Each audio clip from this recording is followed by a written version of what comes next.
We have a very distinguished panel.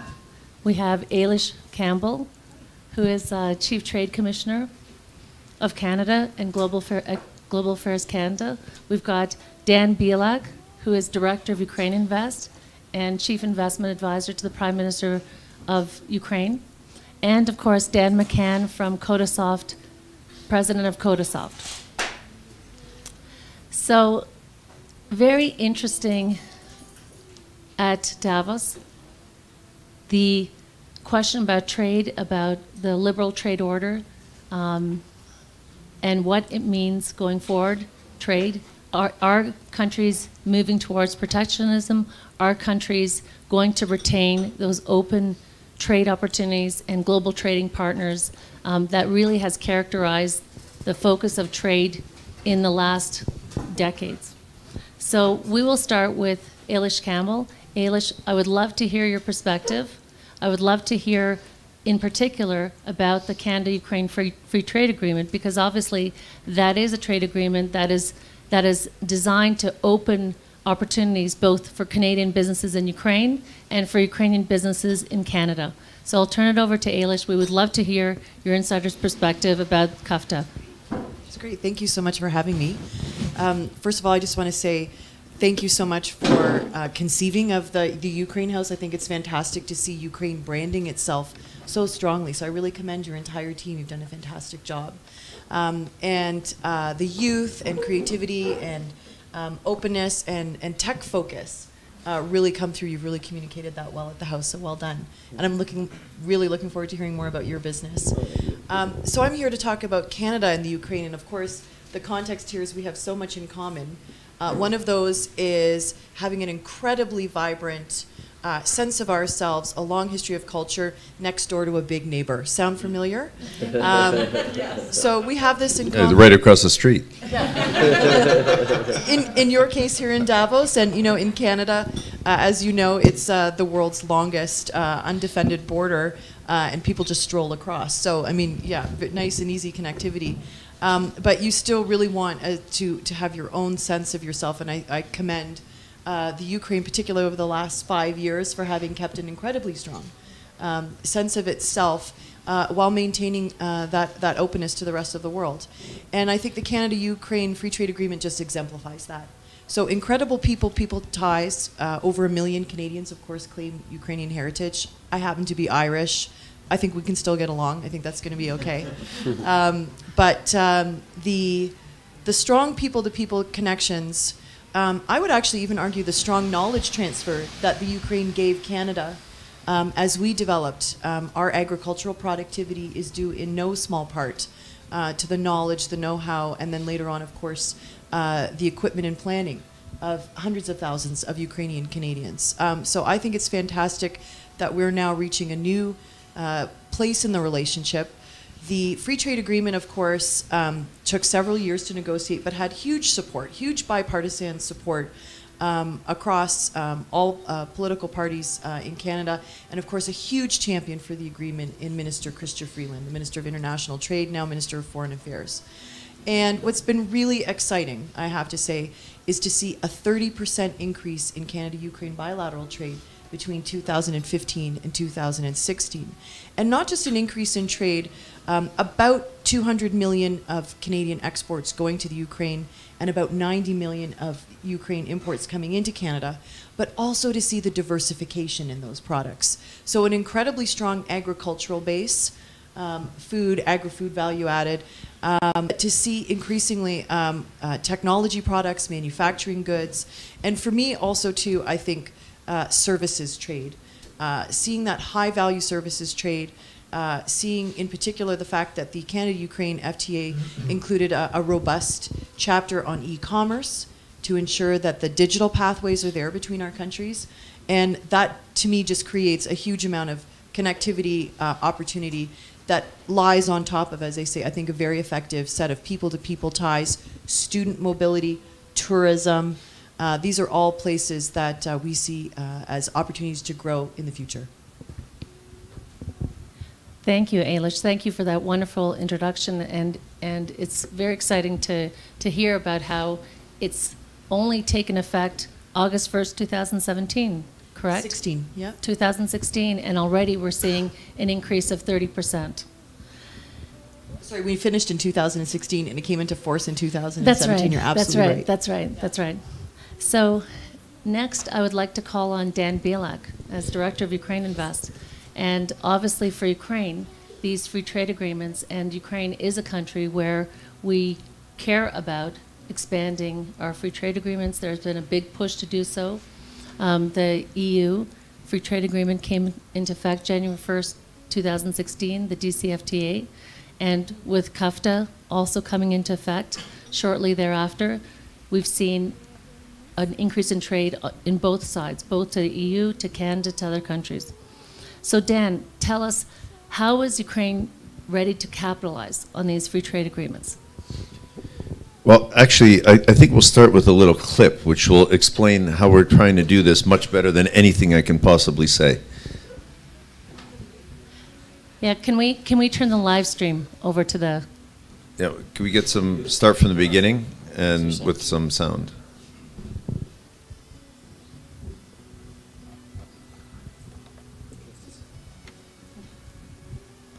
You've probably seen this video a few times. Can you narrate it? In fact, I do. Yeah. Oh, there you go. And can we turn the live stream camera also over? Okay.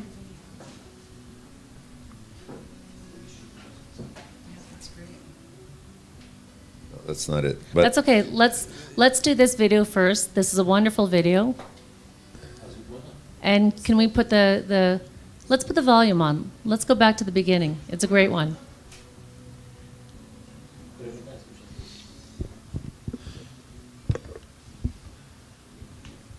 Я мати чарівниця, велика розлучниця,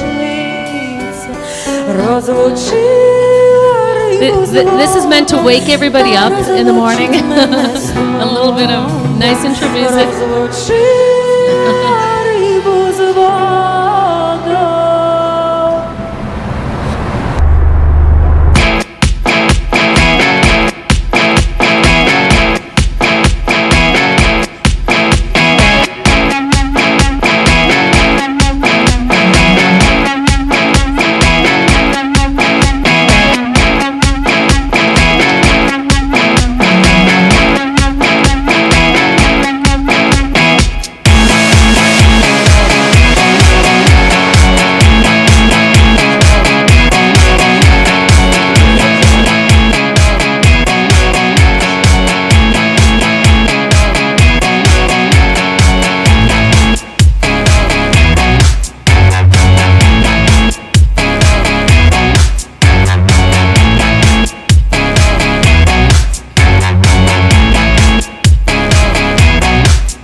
Wonderful. That first video that we saw is the video focusing on the Canada-Ukraine Free Trade Agreement. And if we can, just before we cut to Dan, let's show his video, the UkraineInvest video, please.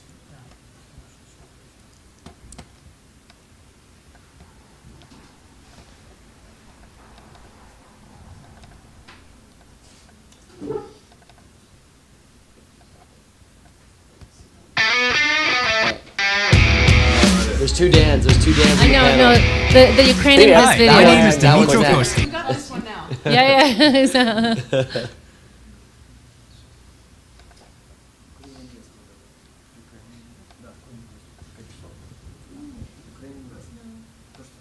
Okay, while they're keying it up, we'll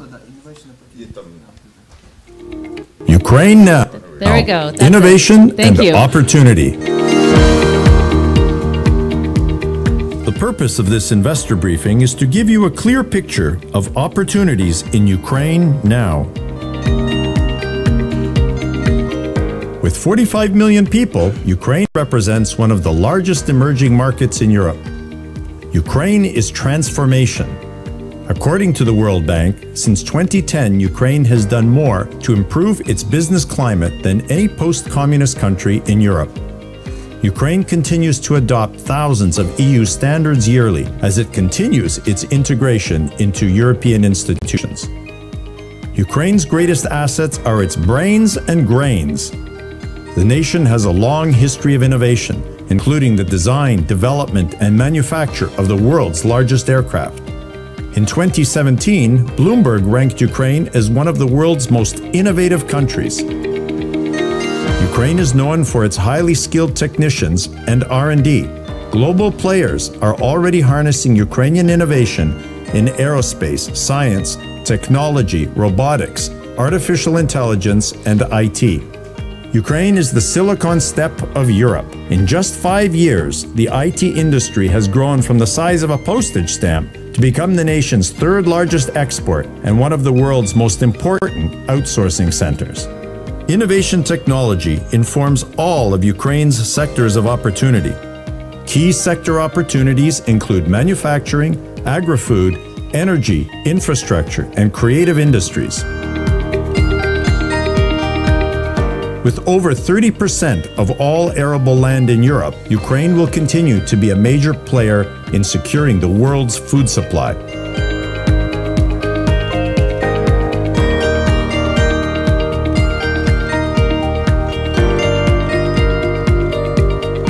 The country is approaching energy self-sufficiency. Indeed, with one of the world's most favorable green tariffs, solar, wind, and other alternate energy investors are flocking in to take advantage of the opportunities offered by Ukraine's renewable energy sector. Kyiv is no more than 3 hours flying time from almost all European capitals, making it an ideal logistics and transport hub. Ukraine is literally buzzing with innovation and opportunity. Visit Ukraine now by starting at UkraineInvest.com. UkraineInvest is your investment opportunity partner. Welcome to Ukraine. Вітаємо!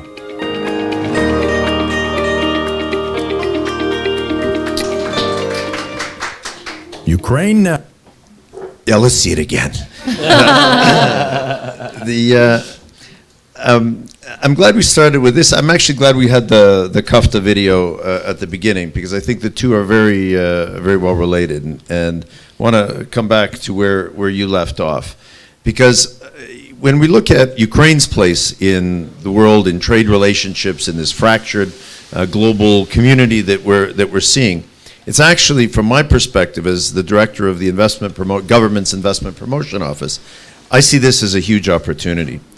Let's go to 30,000 feet for a second. The world is probably undergoing the single greatest period of technological change since the 19th century. This is in Canada, the US, Western Europe. This is creating all sorts of huge socioeconomic tensions and problems. We see through populism, people feel they haven't benefited from globalization. Of course, in Canada, everybody's happy, but in other countries, they're not. And this is all because of disruptive technologies. Technology is making things more efficient, but it means how are we going to find work for all these people? And trade is becoming again, and it always has been at the center of this kind of dynamic, because it's all designed to be mutually beneficial based on global rules and procedures, etc., in order for everybody to win. And when we get into a zero-sum type of a situation, which is sort of where the tendency, protectionism, seems to be going now, that creates enormous disruptions for world trade. In this period of disruption, in this period of technological change, this is a great opportunity for Ukraine, because we can jump over this whole problem. We don't have the same problems that the Western European and the North American countries do, because we don't have a solid middle class that has a huge stake in the economy that it's worried about losing. Yet we have these tremendous resources, our brains and grains, which provides an opportunity for us in order to really showcase what we can do and in order to grow the country. Prime Minister has set 5 to 7% economic growth year on year by the year 2020. To say that that's ambitious is probably understating the challenge. But, you know, mine is not to question but to do. And so we have to try to meet those targets. And our vision is that Ukraine in this new world becomes a hub, a key Eurasian hub, both in terms of logistics hub, in terms of the connectivity is the word that you used, that was a good one, between Eurasia and between Europe and Asia, a digital hub, an innovation hub, an agribusiness hub. I mean, this is where we want, if the Chinese are building a Silk Road and they want it to come through Ukraine, we're happy to do that. We're happy to have that come through, because that helps us connect. For once in its history, Ukraine's geography will work to its benefit and not necessarily to its detriment. But it's a challenge for us, because we have to come out, we have to create these free trade agreements, we have to create these relationships. We now have 16 free trade agreements around the world. Arguably the most important ones for us were the EU Association Agreement, the DCFTA, and CUFTA. CUFTA is not just symbolically important, because we are talking to Chinese, to Japanese, to Korean, other investors from Asia who now see Ukraine as a potential way to access the Canadian market through the production of goods and services in Ukraine. What we really would like to see, more than anything else, is much more Canadian investment. As a Canadian myself, it's been a source of great frustration to me, somebody who's been in Ukraine for 26 years. It's been a source of great frustration that Canadians have not come into the market. It's not an easy market, we get that. But others are here, and they're making money. And they're making a lot of money. And they're making a lot of money, especially in the agri-food sector. We have 42 million hectares of arable land. It's about a third of all of the agricultural land in Europe. And it's a tremendous opportunity. We have seen Canadian companies increase their interest over the course of the last year. Even as CUFTA was being negotiated, people were starting to position themselves to take advantage of that.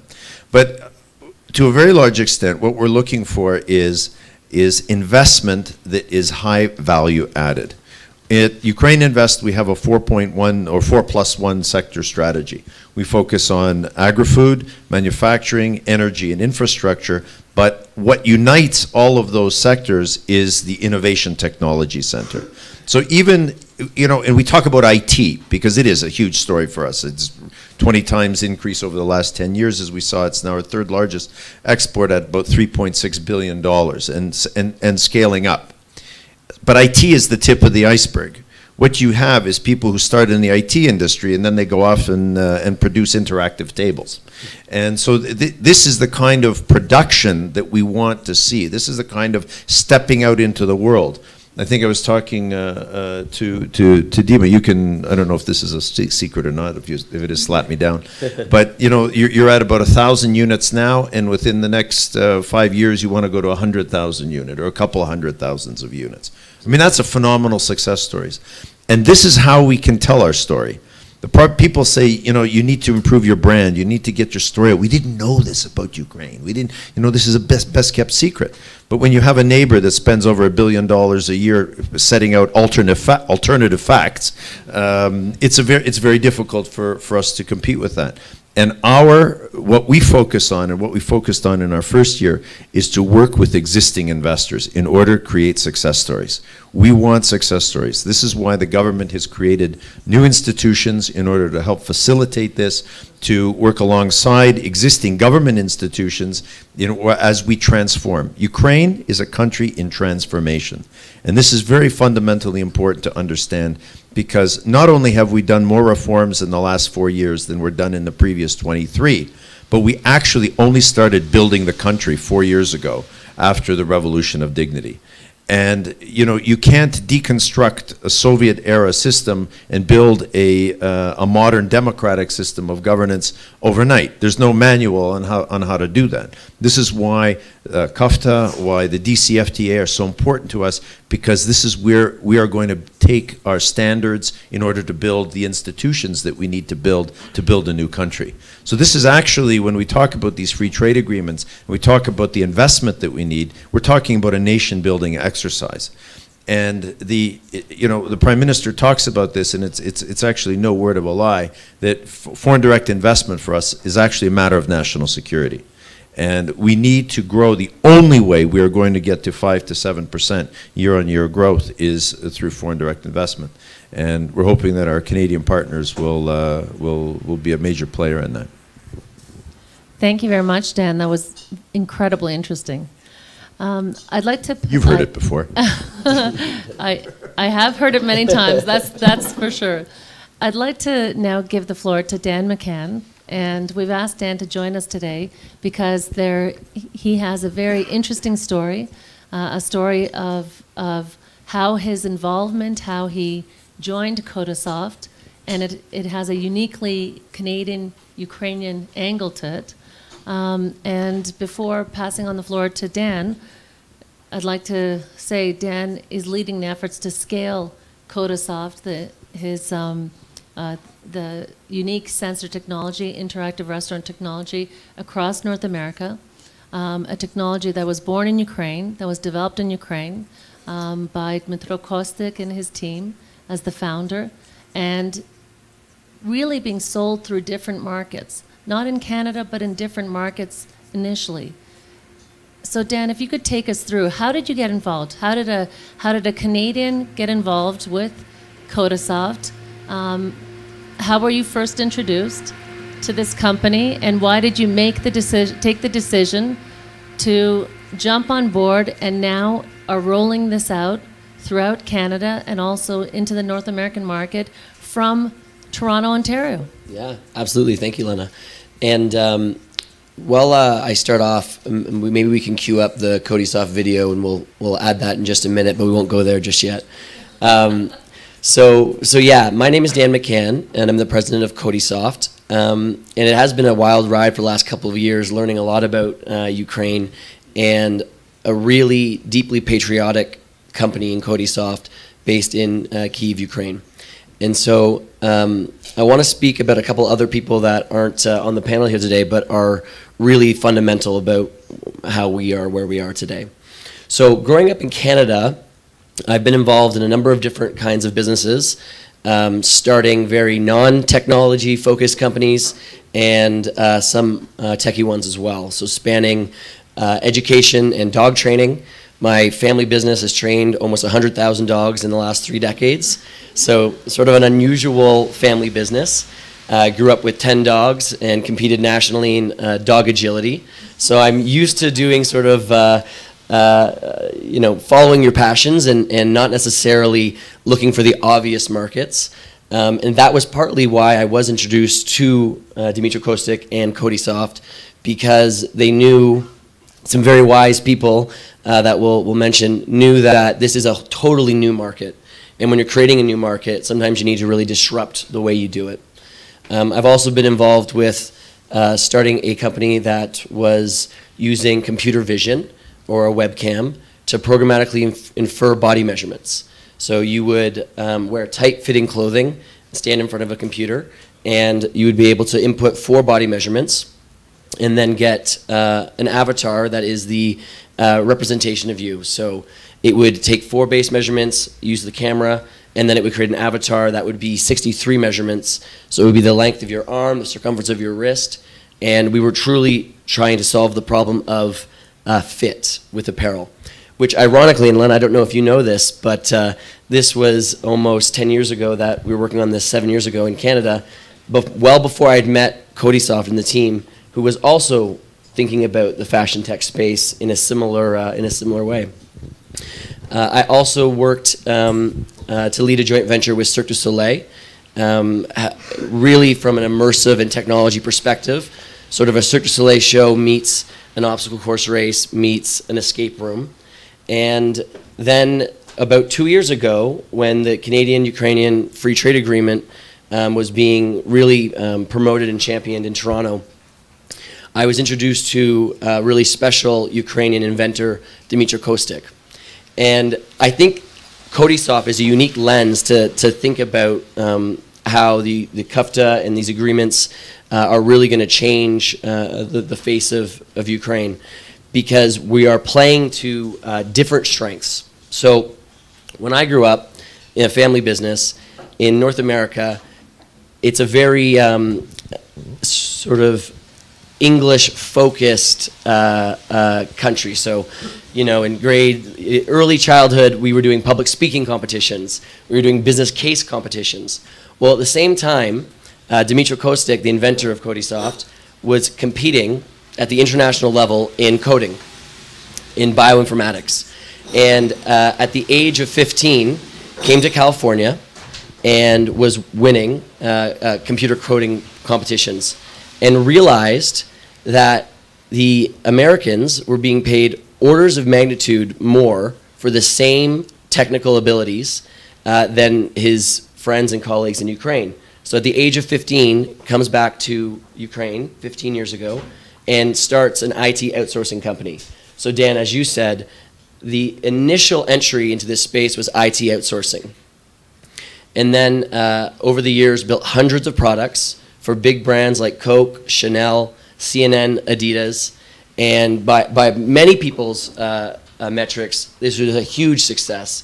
You know, a young entrepreneur from a small region in Ukraine starting a huge IT outsourcing company. But what Dmytro decided was, if Ukraine was really going to start huge companies that put countries on the map, you know, like a Samsung from Korea or an Apple from California, he needed to shift the focus from selling his IP, his code, to others and to build his own. And so in the early 2000s, the first product that Kodisoft produced was a Bluetooth mobile messaging network that became the largest Bluetooth network in Europe at the time, and went on to be sold for more than 7 figures. And that was the first sort of success story coming from Kodisoft and the same team of passionate technical entrepreneurs. Then fast forward a couple of years, that capital was reinvested into the second company, which was called Colite Systems. And Colite was a retail storefront advertising platform. So sort of like you see here with the window panes. And it was also then exited and sold for 7 figures. And all of this capital was then reinvested about 10 years ago into the development of the world-leading smart table that you see today. And so I think what's really quite exciting is the complementarity of Ukraine and other partner countries like Canada. And so last 2 summers ago in August, a great Canadian, Ukrainian entrepreneur and philanthropist, Mr. James Timurtay, introduced me to Lena and to Dmytro, and he said, you know, I know this brilliant inventor, but I really think if we match your 2 skill sets, this could be something really special. And I guess from there it's all history, but why don't we flip to show you what Kodisoft is creating right now. If you could go to the first video, Bogdan. We'll show the the one that Microsoft produced on us last summer. And if we can just put the sound on, that is exactly the right one. Yeah, let's put on the sound. Let's put on the sound and also the camera, so our visitors in Ukraine can see I it. have crashed the TV set, and now I'm doing the same with stereotypes in a restaurant business.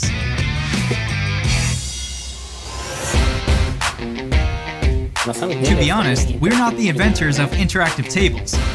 Dozens of prototypes appeared before, but most of them are for office usage only. Nobody has ever created a technology to make these tables interact in public places, such as restaurants. The main reason is the unique multi-touch technology that can work through 22 millimeters of tempered glass. This is a new method that allows to recognize more than 1,000 touches simultaneously. In average, it is 10 times faster than on the market. IRT tables have been working in many countries for real restaurants in 46 months without a single trouble and keep running. It was really important for me to choose a sustainable platform with the ability to work 24/7. Using the Microsoft Azure as a cloud platform is a guaranteed uptime with high reliability, and Microsoft Windows IoT as the best solution for embedded devices with the 20-year support from Microsoft. So it really works. With this kind of product, you can create businesses on the top and achieve more. It can be entertainment applications as well as recommendation services. Shopping apps will make a connection between brands and customers. It will build a new business where the tables will be used as a platform. Due to the original systems of hardware and software solutions are durable, fast, convenient, and cost-effective product appear. The business benefits are just as impressive. IRT provides an appealing 11-month payback with the return of the investment in under a year. The most profitable use of our product is the use at the intersection of several industries: retail, entertainment, food. People can easily take a look at what brands are presented at department store while eating at the food court. They can also choose cinema tickets with no need to queue anymore. The technology allows us cutting the cost, improve operations with all the processes and staff managed as the ordering going from the table to the cloud and then to the kitchen directly. So the business need just a couple of plate runners. Real tables, real restaurants, real human interactions. It's easy to control a business, keeping everything in one place. No risk of humanity anymore. Secondly, the new way of advertising. A high level of income, more than 52% to be more precise, is triggered by ads channels. Just one example to make it clear. In one of our restaurants in Dubai, the profit from advertising channel covered all food costs in a way that we are able to serve great food for our visitors for free.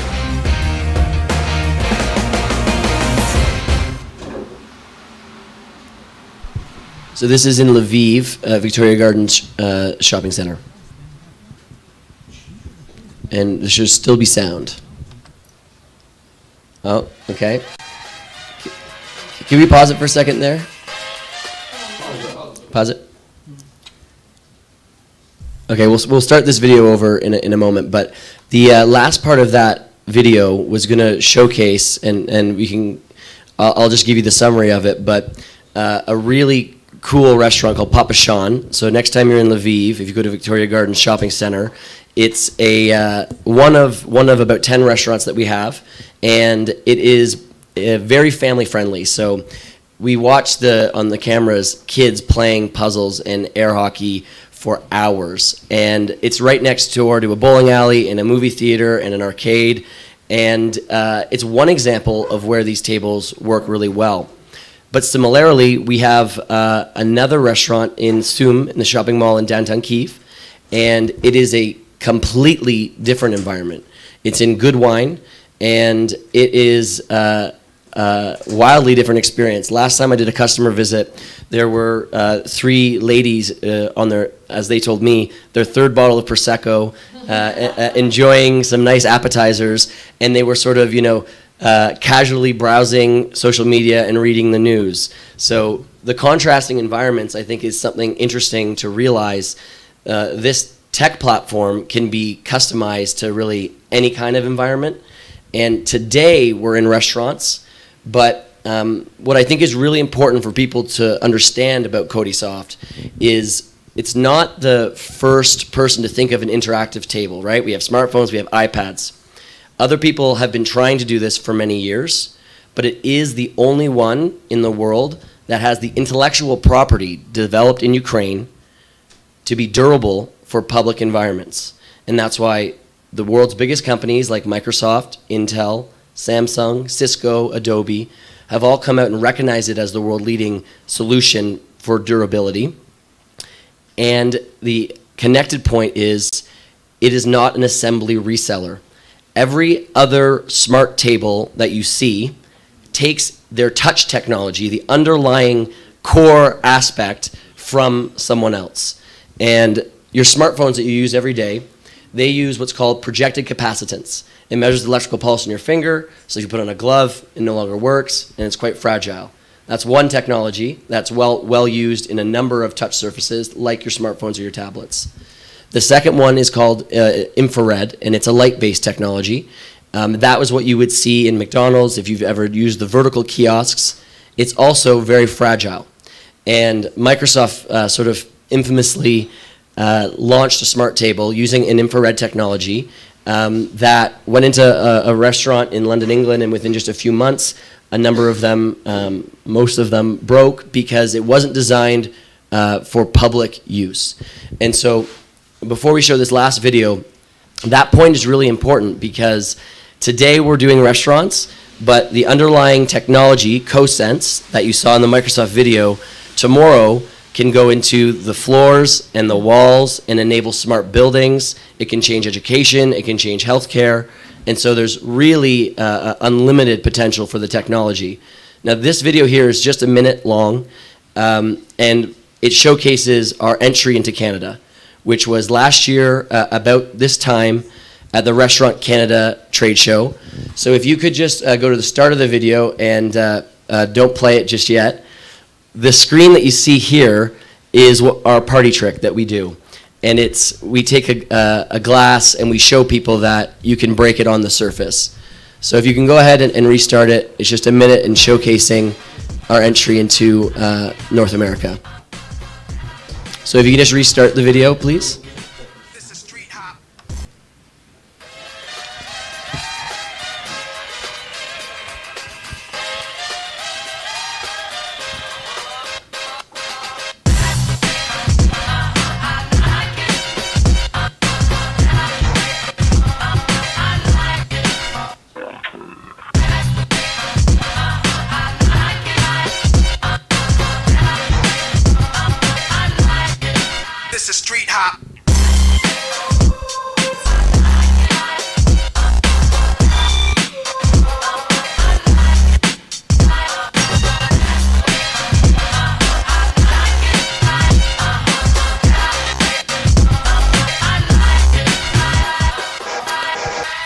So we chose to show this just to highlight the fact that coming out of that trade show on mid-March this year, we'll be launching the first interactive restaurant in the world to come to North America, rather, in Waterloo, which is the Silicon Valley of Canada, in a really special first-time customer there. Wonderful, Dan. And what is very important and very interesting is that because of the Canada-Ukraine Business Forum that occurred, that's how you got involved in this. And we're seeing the facts, and we're seeing real businesses and real success stories that have come out of that. And to Dan's comment, it's important to point out too that that is a Ukrainian investor that has put his faith in Kodisoft to be an example of a tech company coming out of Ukraine, partnering with Canada, and we hope that there's further and further investment that comes as a result of it. Wonderful. So for those who've just joined us, we've got a very interesting panel this morning, from policy to success stories. We've heard about the policy. We've heard an example of a success story. I'm going to turn back to Ailish Campbell to let us know, how are you going to measure the success of this free trade agreement? As Chief Trade Commissioner, as from the Canadian government standpoint, how is success measured in terms of this agreement? In 1 year, in 2 years, in 5 years? What does it look like for you, and how do you believe it's going to impact Canadian business and Ukrainian as well? So the great news, I think, is that the Ukraine in Canada has chosen a great, what I would call, globalization partner. So Canada, this is, of course, you noted your 13th trade agreement. We have trade agreements now with the Canada-EU trade deal, and kudos to you for your increasing integration with Europe, which we see as just another step in creating that deep, liberal, rules-based order that we think is so important for trade and commerce. We now have access through our free trade agreements to over 1.3 billion of the world's richest consumers, and that combines the North American Free Trade Agreement, the Canada-EU, and our bilaterals, including Ukraine. We're going to measure success, it's not going to surprise you, in the numbers. So seeing a 30% increase year on year between 2015 and 2016 is an incredibly positive sign. So number one is going to be dollars and cents. Number two is going to be the actual numbers of FDI. And I think I can't underscore enough the importance that Ukraine has put into creating a positive business environment, more transparency, very clear rule of law, commercial law. And nothing is going to substitute for a track record. And I know that you know that. 4 years is a great start. It's a completely, I think, new mindset. And I don't think it's going to surprise anyone that we see the several opportunities, first and foremost, again, in agriculture, because there's just such a strong baseline.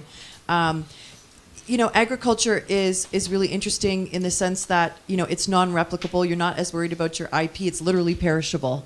And it means that there's an immediate turnaround effect. And the supply chain connectivity between Canada and Ukraine is very effective there. But also technology, because it can move rapidly, it can move digitally. It doesn't require the same physical logistics, but it requires, fantastic people-to-people connections. And we see that as another huge opportunity. So part of it is going to be, number one, the number of success stories, and also, as I noted, the diversification of sectors. So moving away from traditional sectors, deepening those, but then also expanding the number of opportunities. Clean technology, and I think, again, you underscored it, Dan, it's absolutely, again, another synergy.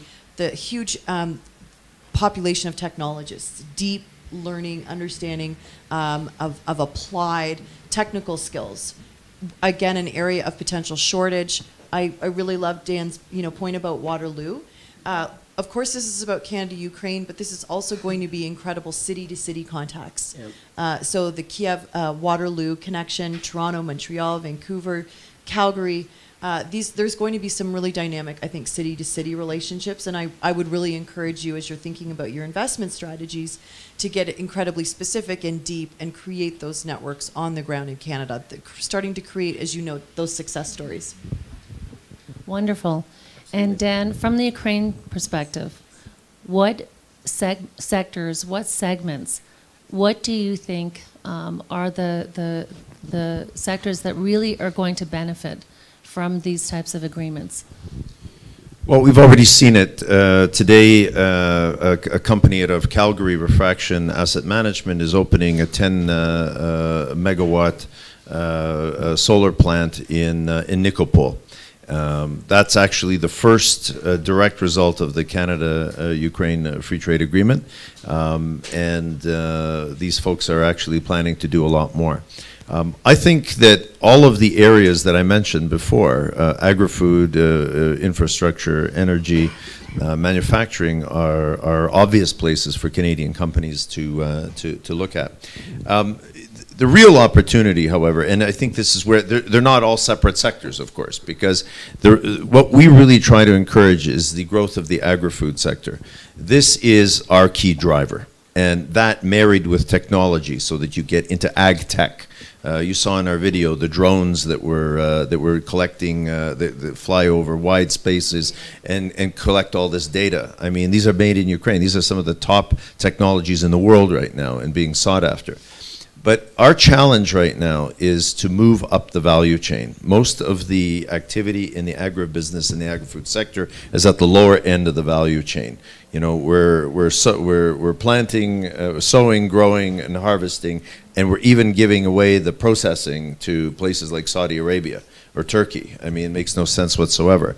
But a lot of it comes down to this risk. It comes down to this the notion of being a risky environment because of processing plant. Can you just pause, because I think it's critical. So for the non-Ukrainian Canadian who doesn't have that natural affinity, I mean, they're literally looking, you're going to be in competition with 10 other potential locations for investment.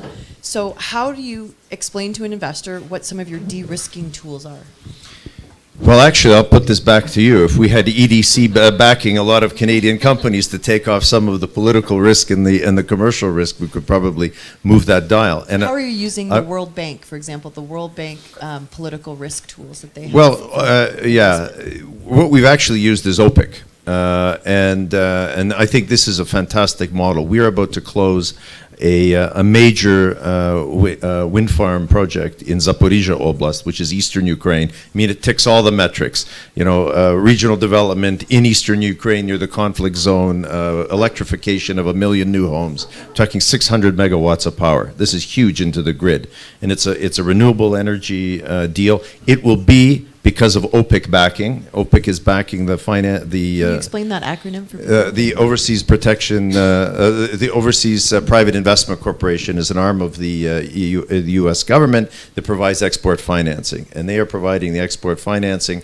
for the GE wind turbines that will be used in the first phase of this project, about 155 megawatts of power, and as a result of that, that's a $400 million investment.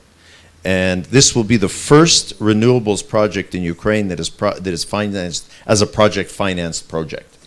And that is huge for us because it means that we can now go to markets and say that, look, we're ready for prime time.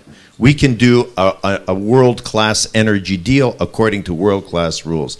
We have a power purchase agreement that is OPIC compliant now, that was developed together with the energy regulator and the EBRD. And this should be open doors now for Canadian companies, for European companies, but we especially in the renewable sector. But the fact that we have these PPAs, they also will work into the gas sector and the other energy aspects. When we come back to agribusiness, what we need processing plants, we need farm implement manufacturing, we need to develop this in Ukraine, and it can be used for export. And this is what we're finding with German Mittelstand companies, mostly from Bavaria, who have these big clusters, manufacturing clusters in western Ukraine. Virtually every single car made in Germany has Ukrainian automobile parts in it. And a significant, mostly the cabling. It's still tolling, it's lower end value stuff, but what's happening is that as these companies get comfortable with the Ukrainian environment and doing the assembly, they start doing manufacturing. They start doing actually the implements. We're doing a big deal also with GE on locomotives. GE is going to be refurbishing Ukrzaliznytsia, the state railways diesel locomotive park. This is a $1 billion project, of which 400 million will be a direct investment, because we demanded and we got 40% localization, local content requirements. So not only will each refurbished, modernized diesel locomotive have Ukrainian parts and equipment in it, but GE will be using those parts and equipment as part of the global supply chain. So this is a huge added value to us because it goes into their global network. And when I come back to the notion of Ukraine as a hub, we want to be part, and we are encouraging all of our investors, primarily targeting at this stage, investors who see Ukraine as part of their global supply chain because of our unique position geographically, as well as the competitive advantage that our labor force has, very highly skilled, very competitively priced, and the ability, the fact that you get the knock-on benefits, as Dan was talking about and as we were discussing it in the technology sphere. You know, I was talking to a Canadian engineering company that actually has an office in Kharkiv, in eastern Ukraine, right on literally 70 kilometers from Donetsk. And he said that my Canadian engineers are terrific. They have, you know, you give them a task, they can perform it the best of anybody. He said, but my Ukrainian engineers are creative. And they think outside the box. They think in ways that challenge my Canadian engineers, and then that synergy. And he has engineers in Estonia as well. So what we're seeing overall is this globalization, this connectivity. I like the word that you're using, in terms of where businesses are at. This notion of some sort of a protectionist that we can, you know, create a lager where we will build our own country and everybody will come to us is never going to work, especially in a country like Canada, which has always has built its economy on exports. And I think the synergies between Ukraine and Canada are really just, you know, they're not even at the starting point. They're still before the starting point. So a lot of small and medium-sized companies, of course, they need very specific market intelligence help. They want to be connected to customers. They want to understand those supply chains that you've talked about.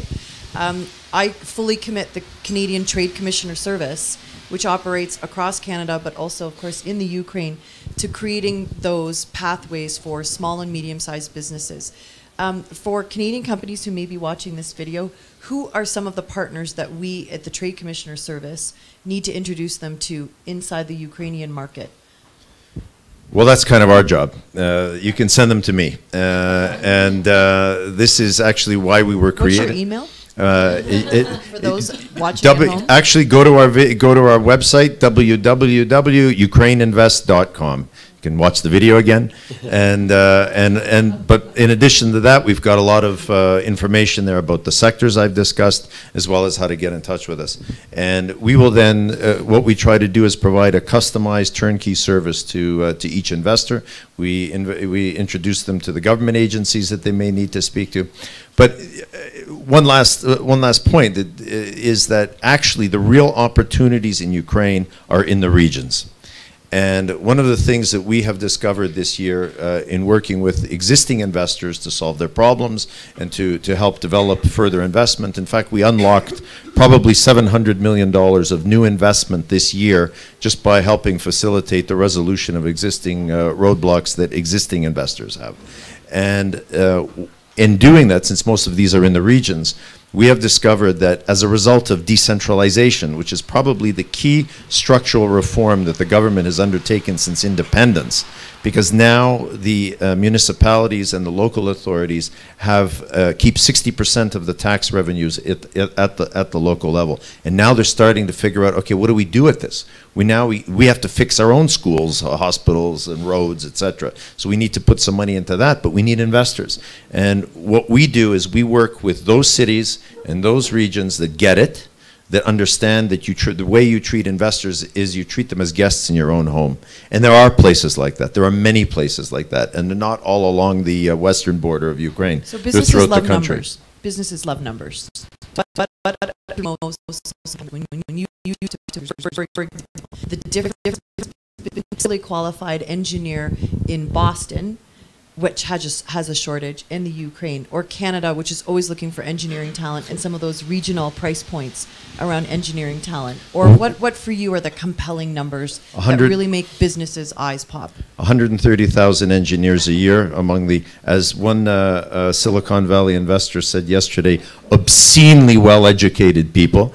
But we don't want them to go to Canada. We want them to stay here. And that's part of the, this is what we discussed actually. We want them to be part of our supply chain. Exactly. So and that explains some of the value there. Exactly. And this is what we discussed actually at the Bavarian Ukrainian Forum in Munich the other day, is that this is not competition to Canadian companies or German companies. This is building your international connectivity, part of your supply chain. This is additional value that you are adding to your customers and to your products. I would add as another number 17% and 40%. 17% is what the agribusiness, agri-food represents as your total portion of Ukraine's GDP, and 40% what the export. And so and you can be inside the box. The more that you can integrate the technical skills and the technical know-how, the innovation technology that is necessary driver to every business these days, into the basic brains and grains scenario that we have, is absolutely fundamental. We've already gone through the numbers with the IT sector, but you know what we're looking at. We'll give you throw out a future number is we would like to see a 60%, at least a 60% increase in Canadian Ukrainian trade as a result of CAFTA over the course of the next 2-3 years.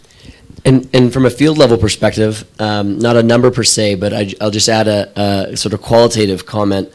It's kind of a running joke in North America among tech entrepreneurs. If you've gotten involved and people know you've been somehow involved in tech, you'll get people asking you, so I have a mobile app idea. Do you know any great developers? And the joke is that if you're asking that question to me in Canada, there's no way, no how I'm going to introduce you to my best developer because they are so scarce. Yet in Ukraine, the tech talent is staggering and ubiquitous.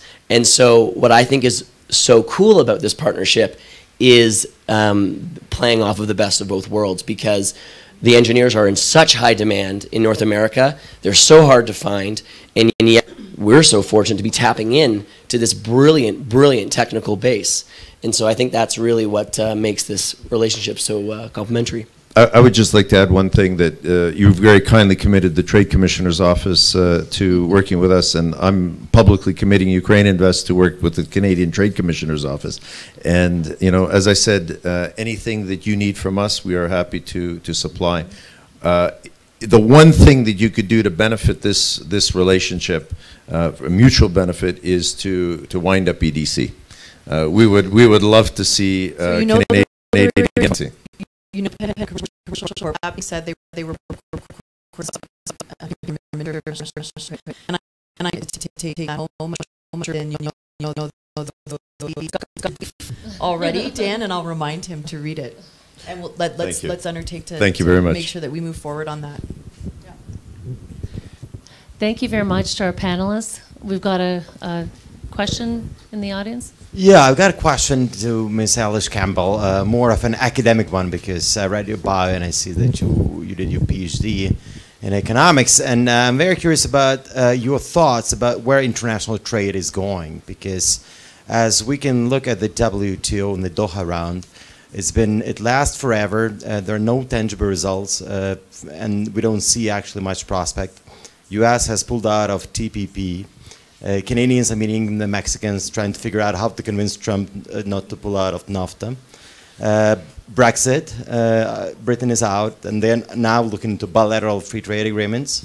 So, in your opinion, as maybe as a former academic, but where are we going? Because as we all remember, the jolly times of Uruguay round, it all looked so bright and nice, but now it just looks very dark. So let me say a couple of, I think, really sort of diverse things. The first is, today isn't your grandfather's trade policy. So the Uruguay round covered goods. It covered stuff. 70%, 80% of Canada's economy is not about stuff, it's about services.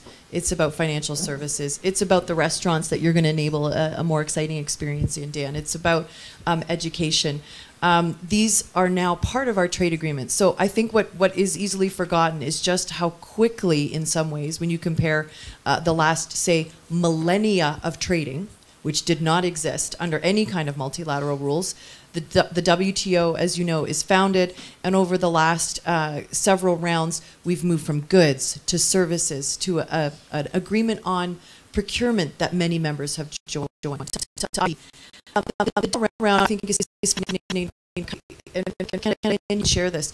We know that our specific development story started in agriculture and agriculture value add. It shouldn't be any surprise to us that developing countries are saying, sorry, I'm supposed to do an intellectual property chapter and cucumbers are still under tariffs? Like domestic export and other forms of agricultural subsidies still exist on your high-value products, and you want me to do further commitments in, say, an investor-state relationship, or, you know, I mean, what I'm saying is we have to engage with developing countries to help them with the rules that they want. All that being said, the history of free trade agreements is always there are smaller agreements that then spur and inspire the larger agreements. So it's no surprise that the Uruguay round concluded not too long after the Canada-US free trade deal and the North American free trade deal, and imported many of the concepts where the EU and it's also provided.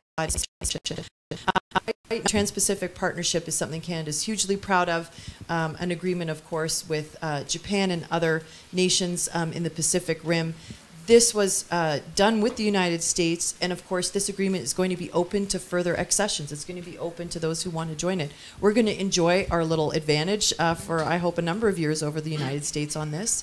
But of course they're welcome to join. 70% of our total trade is still with the US. Where am I headed with that? The world is difficult, and yet my grandfather, who fought 6 years in the entire Second World War, and literally crawled through mud through probably, you know, everywhere from North Africa to Sicily, would remind me my life is still pretty easy. And I know Ukraine, this is one of the most powerful things, you know, about the Ukraine, is that people understand things are not always easy. There's struggle, and there's a real sense of appreciation and hard work ethic. And I mean, you know, that may sound kind of high level, but I think we can remember that the world has been in darker places before. We know how to improve this. As I said to Dan earlier as we kicked off this panel, nothing's better than a track record. You're a new country in many ways, right? You're an old nation, but a new business environment. And so you're going to have to use proof concepts, and that's where I think I'm really excited to see companies like Dan's, companies like the clean tech company that are opening today, because together Canada and the Ukraine are going to create those proof points. Well, we're the last and risks. And our job is to make investors feel as comfortable as possible in this environment. So the other thing, I think you've got Ukraine open for Canada, and where I would just kind of end my thoughts this morning would be that, you know, for Canada, there's only one play, and that's open markets, an open mindset, open to talent, open to immigration. Other countries can pursue their strategy.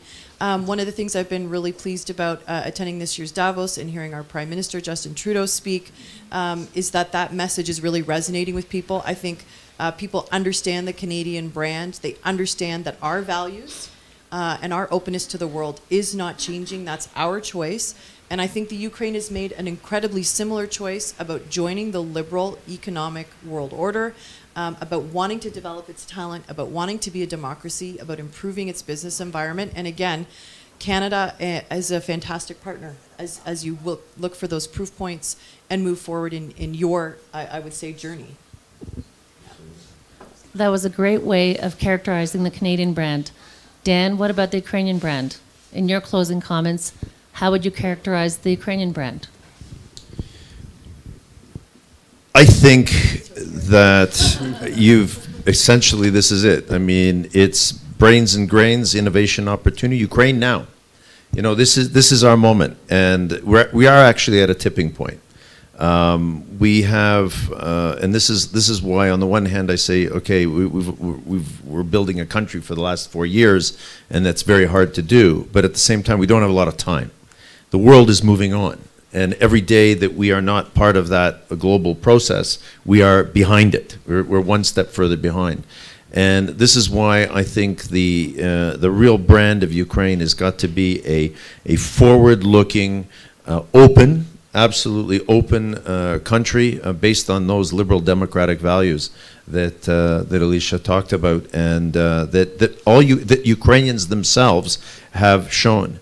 I mean, this transformation process between deconstructing the Soviet Union and building a modern democratic country is incredibly difficult.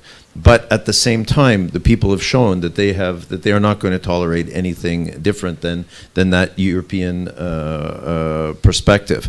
You know, as I said, the biggest change, and I've been in Ukraine 26 years, the biggest change in the last 3 or 4 years has been that 4 years ago, people still feared the system. Today, the system fears the people. In the sense of that really strong sense of accountability. You feel it in government. You feel it in everything we do. You see it in cabinet meetings. You see it in meetings with the Prime Minister. It's like, you know, bureaucrats, you know, there's never been a bureaucrat that doesn't like to regulate something. Not you, you accept it, of course. And but you know, the Prime Minister says, you got to be kidding. I mean, if we pass this, they're going to carry us out of here on pitchforks. And that's the approach. And you know, it's not easy. It's messy. It's ugly. You know, my pitch to business is, look, the problems that you often face in Ukraine aren't because we hate you as the government. It's not because we're even totally incompetent. It's we don't have the institutional capacity to deal with all of this at the same time. And we have all of these legacy issues. We have all of the corruption legacy issues, people being placed in key positions, both at different levels of government. We're trying to ferret all that out. The way you fight corruption is actually very simple. You shine light in dark corners. And the more transparency, there were three major corruption scams in the past that fed the corruption narrative in Ukraine. One was procurement. Second was VAT that wasn't returned, and the third one was direct subsidies from the state budget to companies. All are gone. We now have a world award-winning public procurement system, Prozoro. We now have automatic VAT returns, which we brought in April, that have been a huge success. Every agribusiness and export company will tell you that it's been successful. And direct subsidy, the taps were turned off a number of years ago. And you look at where we came from. You know, 4 years ago, we had $5,000 in the government's current account. We lost 60% of the value of our currency. We lost 20% of our GDP, 7% of our territory, and we had an army of 6,000 people to defend us against an aggressor. We shouldn't even be here, but we are. And we went from crisis to stabilization, and now we're in growth. It's still low growth, but it was -17 3 years ago, let's not forget. It's 2.5 this year, and we're working to get these to the numbers that the Prime Minister talked about. And there's a clear recognition and a clear commitment from the government that we need to do everything possible to encourage FDI. We've probably done more this year than I've seen in 26 years in terms of improving the business environment. From deregulation, we scrapped almost 4,000 pages of regulations, many of them still from Soviet era. We brought in a law to rein in the abuses of law enforcement agencies in their investigations of business. That's now stopped. We've moved up 76 points on the ease of doing business charts in the World Bank over the course of the last 5 years, and it's not enough, and it will continue to move forward. But you know, what we're trying to do is build a partner, and we're trying to build a partnership with business. We do more outside. We do more in terms of outreach to business. I mean, I shouldn't be. You tell them. You're going to Alberta, right? You're doing the oil and gas outreach as well. So, yeah. Thank you very much, Dan. We wish you all the best with UkraineInvest. We know you've got a lot in the hopper. We know that you've got also... I have a good team. You've got a good team. You've got a lot in the hopper. You've got a lot of really good opportunities with European investors, Canadian, American, and wish you all the best in the next year. Dan, for your closing comments, I know you had the honor at the Canada-Ukraine Business Forum of having Prime Minister Justin Trudeau test out your table, play with the table together with Minister Chrystia Freeland. I know you had President Poroshenko last night holding very high-level meetings upstairs with 3 of the Kodisoft tables and showing off Ukrainian technology. So Dan, what's next for you? How can you leverage off this very high-level visibility in terms of your product?